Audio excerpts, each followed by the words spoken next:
All right, whether you like it or not, in life we are constantly selling. We are either selling our ideas, selling our products, selling our services. And in today's video, I want to talk to you about the art of negotiation, the art of getting what you want exactly. It could be in business. So purposely for this video, I want to talk to you about the games that we play here when we are negotiating for loads.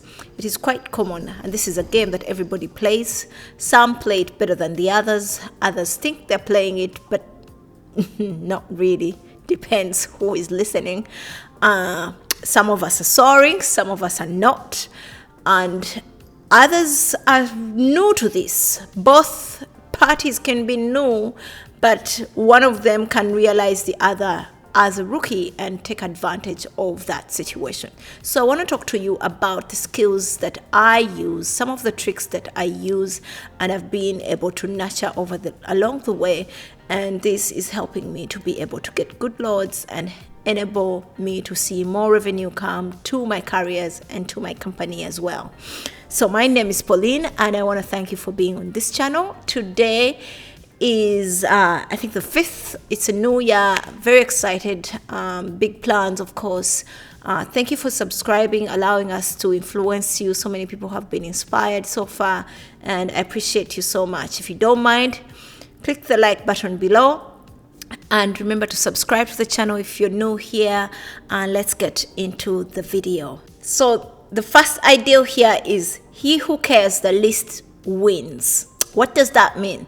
It means that when you are negotiating, you're on a phone call, try to keep your, the urges of wanting this so bad a little on the down low, because what that means is that your opponent is going to smell the blood, and they will be, because it's about who wants to do the deal more than the other.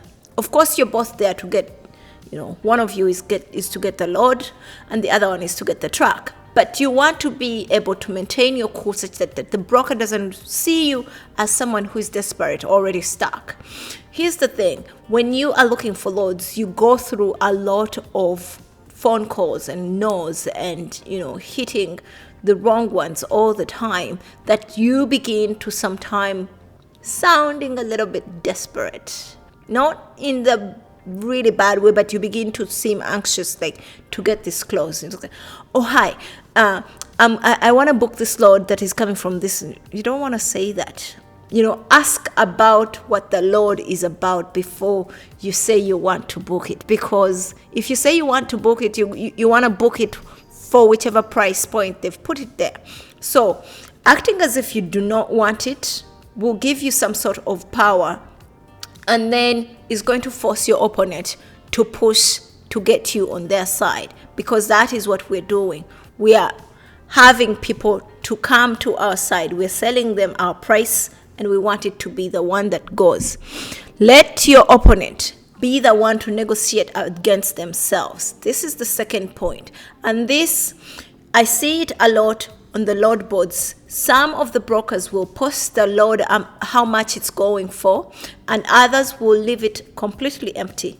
What that is doing, psychologically, they're putting it out there for you to start putting a price point to it. And most of the time, you might be able to get them on a phone call. And when you're on a phone call, what would they say? Oh, so how much will you do this for? Play it right back to them. I know, Mr. Broker, I'm a rookie to this. Maybe you don't want to say I'm a rookie to this. I'm like, I'm new to this lane. That's a better one. I'm new to this lane, and I would really just want to hear what you usually do it for. Tell me, how much do you normally run this line for? Then they will tell you. Don't give your offer first, because what you might do is lowball yourself, or go way too high that they just shut the phone off for you, which is not a problem. I'd rather they shut the phone on you than to get you to lowball yourself, because there's another one always. There's another one coming. Then there's also another little phrase. They have a lot of phrases that they go with here in the sense of getting you to, put yourself put your foot forward first. It's a game of like staring, like who blinks first. You want to be the one who, holds your ground. You do not blink. You don't give in to their power. Letting your opponent to negotiate against themselves by letting them speak first, speaking in the sense of how much the deal is going to be, how much the price point is going to be, is very good. So when they speak the price, I usually take this for around $1,200 and I do this every day. Offer some kind of flinch. You could be like, like 1,200, play it somehow. You don't have to be dramatic. It has to come in a way that it is natural to you. You don't go around picking people's flinch ways. It could be a pause. You could just listen and be like, 1,200. You could just say, can you give me a moment? I want to consult my driver and see if this is okay. Even if you're a one-man job, a one-man business, one-man person, consult your broker. Consult your driver. Consult somebody. Say, let me consult with my other partner here. Can you give me just a second? I put you on a quick hold here? Can I put them on a wait? And what that does is give them empty space to think about what is going on. Get that? Playing on their psyche. Put them on hold. I literally just put the phone down here and just count. I'll check my nails. And I'll come back and be like, hi, Mr. Broker. So you see the driver is really, really very stuck on going with 2,000 on that one. I don't know. Is there a way you can get this up to that? Do you want to speak to somebody else? Taking away the power from them by saying, do you want to speak to somebody else? Because sometimes these are not the people who are making the decisions on how much that lane is going to go for. Sometimes they're agents. Sometimes they are having account managers. I was on the broker side, so I know this. I was an agent, and I usually would have to get to speak to my other person to realize, to ask them if a certain price point will fly. So I would always put drivers on hold and just go consult. So you as a driver, dispatcher, or an owner operator, if you're booking your own loads, use this tactic. Put them on hold. Say, can you give me a moment? I want to consult my driver. Can you give me a moment? I want to see if this will fly with my, co-driver. Say co-driver. It helps. Do something. Don't let them feel like they're winning at this. Of course, there's not a lot of time to be playing these games. Sometimes you want to snip it, right away, because some of them really come with crazy, crazy prices. Snip it and tell them, apologies, I would really, really want to work with you, but that price point is way, way, way too low. Here's my number. If anything changes, give me a call. Drop the call. Sometimes they will ring you right back. They will ring you right back. Then the other way you could go about negotiating is ask them if that is all they can do. When they, get on the phone and tell you, I ran this lane for 2,000 max. Sometimes they are coming with words like, I am farm with 2,000. It's a farm rate, 2,000 farm rate. And say, is that the best you can do? Do you want to consult somebody? Do you want to check and see if you guys can, bump it up? Do you want to check with your customer and see, tell them this is a different lane, or, this is a different day today, prices are high. You see that there are very few trucks today. Teach them about the market. Tell them all the time, wherever I am, the trucks are really few. That's the point of the day. I know they will check the load board too, and they'll see, the availability. But if somebody doesn't check, it means I've taken it. It means I've convinced them into thinking that the trucks are higher in that, that loads are much more higher than the trucks in that area. Then, of course, if they tell you whichever price range they give you, you have to go a little bit higher, in the sense that you leave also wiggle room. So they would say 2,000. Tell them, I can only do this for like 2,600, when your price point, is going to be about 23. So putting it at 2,600 or 27 is going to bring you in a negotiation. No, the best I can do is 22, the most I can add you in that is $22, and then you're like, you see the fuel prices are really high. You see, even these drivers are really struggling.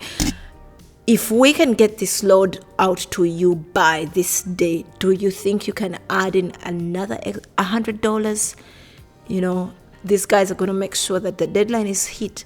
Just add me $100 just to be, just be nice. And sometimes they'll go with it. If you don't have this, it is something you can nurture. You work on it every day until you get it. You work on it slowly. Of course, it comes with multiple tries, which is what literally the job of looking for loads is going over so many no's until you find a good yes that is willing to give you the load at your price, at a good cost per mile, and you get your driver happy, and everybody ends up to be having, a good day. So during the negotiations, when you are talking to the brokers, sometimes they'll tell you that, oh, my phone is ringing off the hook. That is what they'll be telling you. Like, you'll tell them, oh, I can only do that for 1,800. And they'll be like, shh, my phone is ringing off the hook. If you want it, take it, because I got you should just let me go answer the phone. I'm like, yes, sir, I know, but I also have another order, waiting. So it's okay. If something changes, give me a call. That's my direct number. Hang it up. Don't let them pressure you, because sometimes they come with this speech. Like, I gotta move it. Be keen and listen out to that tone of like, I want to do it now, and I want to do it quick, and it's almost closing time, and my customer is running behind, and I want to. It is always in their tone somehow. Get it done. Feel it, and then use it on your side. Stall a little bit. Ask for what the Lord is all about. If you feel they're rushing you into something, ask for what the Lord is all about. How many pallets, how heavy, how high do you think they can go on this truck?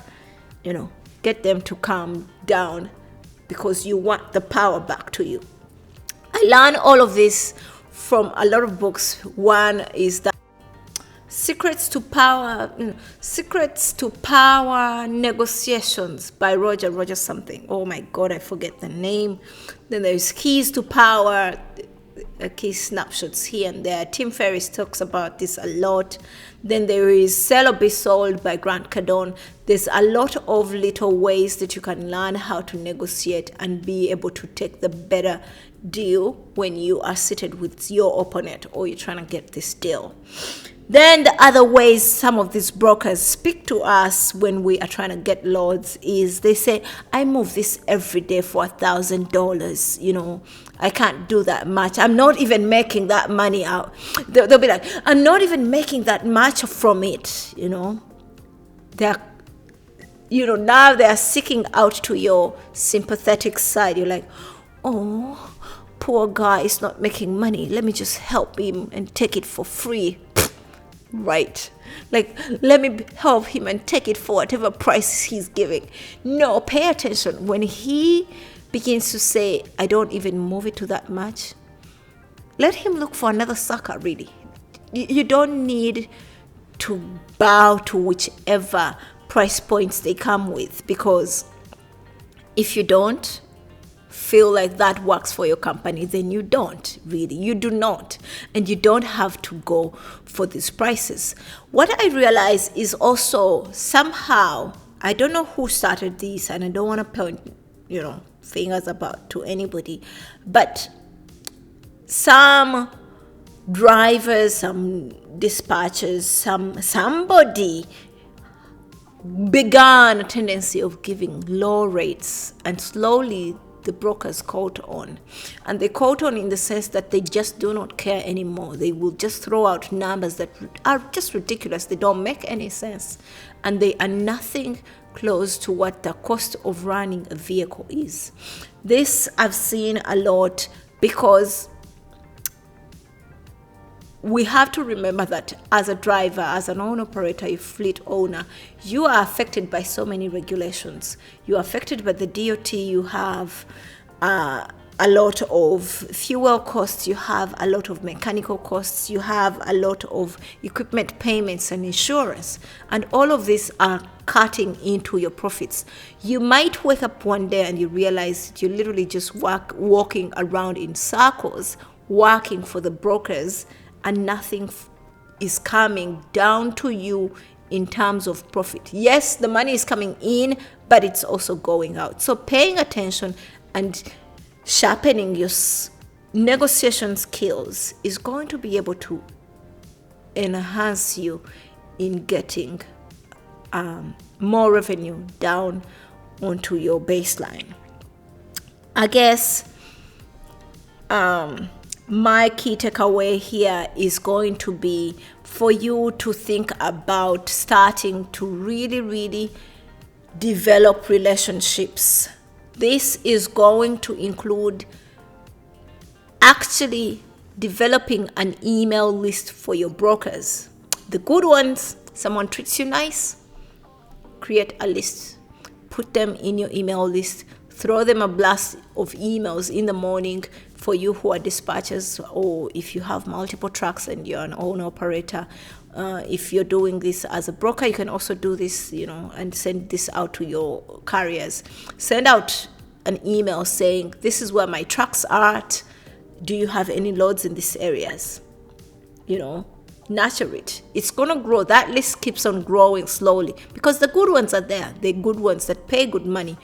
And there are also some rookie ones who will literally not know how this crazy, stupid game is played, which is, it's not a beautiful game, but that is just life. We are always playing games. Life is just a big game, and we just keep playing. Whoever wins is whoever wins. And then also be able to partner with somebody.